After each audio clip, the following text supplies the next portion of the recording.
The first round of the 2023 NFL Draft is now officially over, and the first selection of the Green Bay Packers of this draft at pick 13 was Lukas Van Ness, edge out of Iowa. So in this video, I wanted to go over all my thoughts and break down that pick for the Green Bay Packers. So first and foremost, in my opinion, I believe Lukas Van Ness, this fit right around where I saw him going. I kind of saw him going from 12, anywhere from 12 to around 16. So him fitting right in at 13 with the Green Bay Packers makes a lot of sense. Now, Myles Murphy falling all the way to Cincinnati was a shock to me because I actually thought Myles Murphy would go slightly before Lukas Van Ness. Obviously, that wasn't the case, and a lot of other teams passed on him as well, and I'm sure a lot of teams also had Lukas Van Ness ranked above Myles Murphy. And it was very obvious to me that Will Anderson and Tyree Wilson would be the first two edges off the board. Wasn't exactly sure who that third guy was. Was it going to be Lukas Van Ness, Myles Murphy, or Nolan Smith?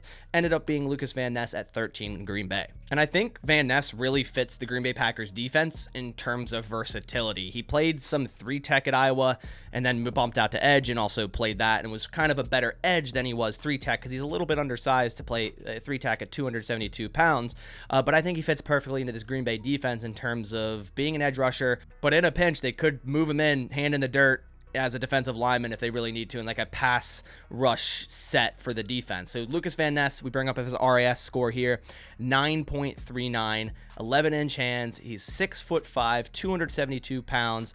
He bench reps 17 times, which is a little low there. And then if we go over to his speed, Lukas Van Ness has elite speed. A 40-yard dash, 4.58. That's awesome speed for a 6'5" edge player. Also great 20-yard split and a great 10-yard split. Actually, a excellent 10-yard split, a 9.77 overall grade there. So this dude bursts off the line very, very quickly and should be able to get home to your quarterback.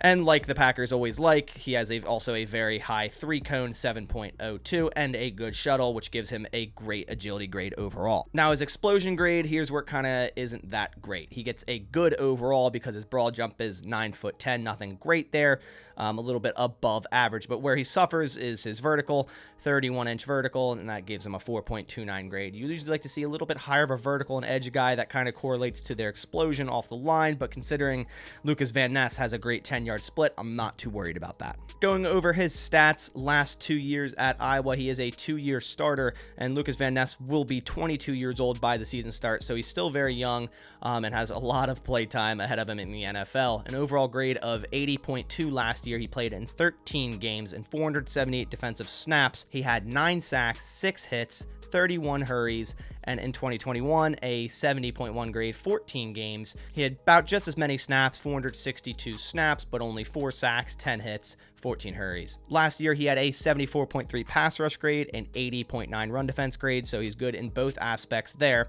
and a very nice 18.8% pass rush win rate. And then as we can see at the bottom, his snaps by alignment, like I said earlier, he did play some 3-tech, so he has 155 snaps B-gap, and then outside of tackle, he has 242 snaps when he moved more to the edge, so he played more of that edge role, and that is where he will plug into the Green Bay Packers, but he does have some inside-outside type of versatility there. Then going over some of LVN's strengths here, he's flexible enough to bend the edge, and he's at his best when Van Ness can use his quickness and change of direction abilities to counter back inside. Plays with leverage at the point of attack, whether inside or outside, keeps eyes in the backfield when inside, moves linemen to either side with strong hands, high level of functional strength, and elite ability to convert speed to power. His spin move is already NFL caliber, and he displays a very good motor, gets very good leverage, and has exceptional lower leg strength. He's very instinctive when it comes to countering and solid with overall hand usage, has very powerful hands, gets under blockers' pads, and easily drives them backward. As a pass rusher, he shows off quickness off the line, has fluid athleticism and flexibility to bend the edge, combines excellent power with initial quickness,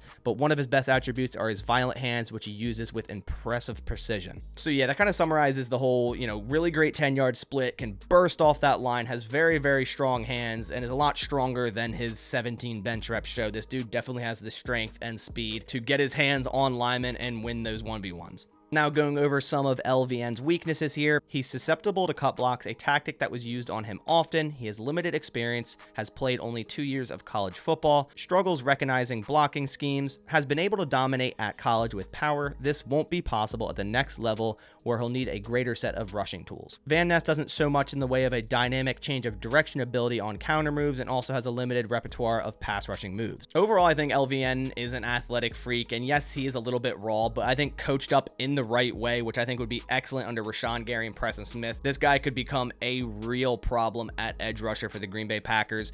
And they had a needed edge, right? Like Rashawn Gary coming back from torn ACL, who knows when he'll be back. Preston Smith just keeps getting older, and that's nothing against Preston Smith. He's still a really good player. Kingsley Enagbare was a great selection in the 5th round last year, and they also did re-sign Justin Holland. But I still thought it was very important for them to get an edge in the first 1 to 2 to 3 rounds, and they did exactly that at as high as pick 13 with Lukas Van Ness. They needed to add another guy into that room. You can never have enough pass rushers, and I think adding him into the rotation will really bolster the Packers pass rush, where we saw it really struggle last year with the loss of Rashawn Gary. Van Ness really excels in speed. He's in the 96th percentile for all edge players and change of direction, and 89th percentile in 3-cone. Out of the 10 main big board, college prospect websites, he averages as the 3rd best edge rusher, and that's exactly where he's taken. I think the value was exactly where it was, where he should have been at 13 with the Green Bay Packers. Now, when that was happening, I was really thinking, oh my gosh, this is going to be the moment they finally draft a receiver.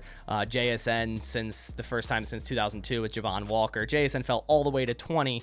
So like I said, I really did want JSN there. I thought the Packers would finally do it. The irony of Aaron Rodgers leaving, them drafting a wide receiver, I just think would just be kind of funny. Plus, I also loved JSN. But looking at this pick, LVN, I think, is a great pick for this defense. And yes, the Packers have drafted defense, I think 12 of the last 13 drafts in the first round, and still their defense tends to struggle in big moments. But I think continuously adding talent and more pass rushers is always a good move. Overall, I'm pleased with this pick. This is not upsetting. This wasn't a shock by any means. Like I said, I think LVN fit right around that mark. So to see the Packers grab a guy that's, regularly ranked right around that spot, I think is totally okay. And like I said, they had a needed edge.